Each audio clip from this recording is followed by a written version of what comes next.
Höhentraining beim Trompetentraining, beim Trompetespielen ist natürlich eine anstrengende Angelegenheit.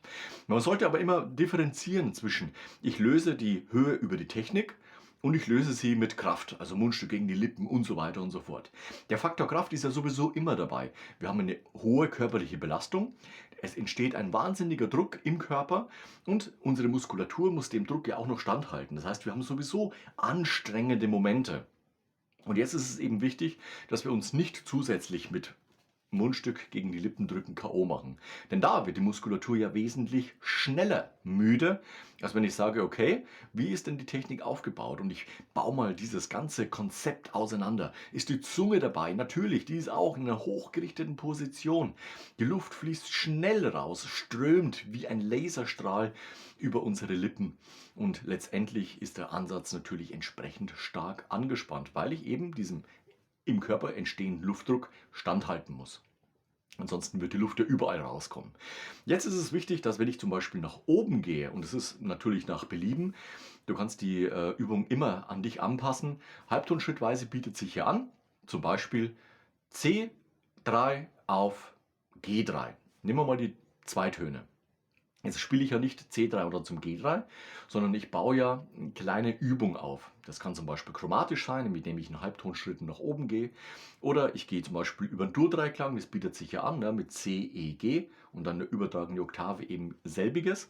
Und jetzt muss man halt im Vorfeld einfach sich mal überlegen, okay, welche Übung bringt mich denn so schnell nach oben, dass ich es oben noch spielen kann. Es bringt ja nichts, wenn ich eine unglaublich lange Übung habe, und oben dann keine Kraft mehr habe. Also sobald es dann in diese Lage geht, die eben mich sehr, sehr stark fordert, dann ist es eben so, dass wir schneller dahin gehen müssen, damit wir uns da oben auch noch für einen gewissen Moment bewegen können und trainieren können. Also nicht zu viele Töne auf der Strecke von Ausgangston zu Zielton, denn sonst haben wir oben keine Kraft, keine Energie mehr. Also machen wir das Ganze doch so. Wir nehmen es chromatisch, das liegt ja sowieso gut in den Fingern.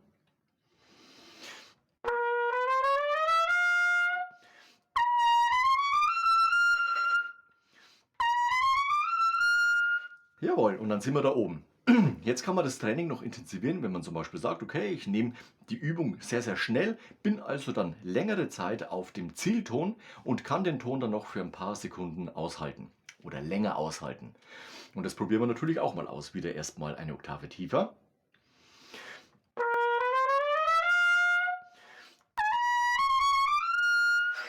Jawohl. Manchmal hält der Ton, manchmal lässt eben der Ansatz ein bisschen nach, je nachdem, wie man eben trainiert ist in dem Moment. Ich habe zum Beispiel heute schon die ein oder andere Trompetenübung gemacht und da merkt man einfach, okay, der Ansatz ist einfach schon belastet. Also von dem her ist es ja klar, dass der Ansatz dementsprechend Regenerationspause braucht. Und das ist auch ein wichtiger Stichpunkt, wenn man sich im Höhentraining bewegt, immer wieder Pausen einbauen. Nicht permanent drauf, drauf, drauf, drauf, sondern ganz im Gegenteil. Bau dir eine gewisse Set an Übungen auf, das trainierst du und dann machst du Pause. Ausstreichen, Atemübungen machen, ganz was anderes machen. Koch dir einen Kaffee zum Beispiel. Und dann begibst du dich eben wieder an das zweite Set. Du wirst natürlich merken, du bist jetzt schneller K.O. als beim ersten. Du warst ja auch frischer gewesen, ist klar. Aber dadurch hast du auch die Möglichkeit, dich zu trainieren und vor allem auch dich kennenzulernen, wie denn die Entwicklung dann ist. Und beim dritten Satz ist es ja dann dementsprechend noch früher alles ermüdet. Aber so hast du eine logische Abfolge, die du auch nachvollziehen kannst. Das sind meine Übungen und die baue ich für mein Höhentraining eben zusammen. Set Nummer 1, okay, Pause. Das gleiche nochmal als Set Nummer 2. Und dann eben beim dritten Mal genauso. Vergiss aber nicht, wenn du dich so belastet hast mit diesem Höhentraining, dass du danach unbedingt für Lockerheit sorgst. Zum Beispiel Ausstreichen der Muskulatur auch immer sehr, sehr gut.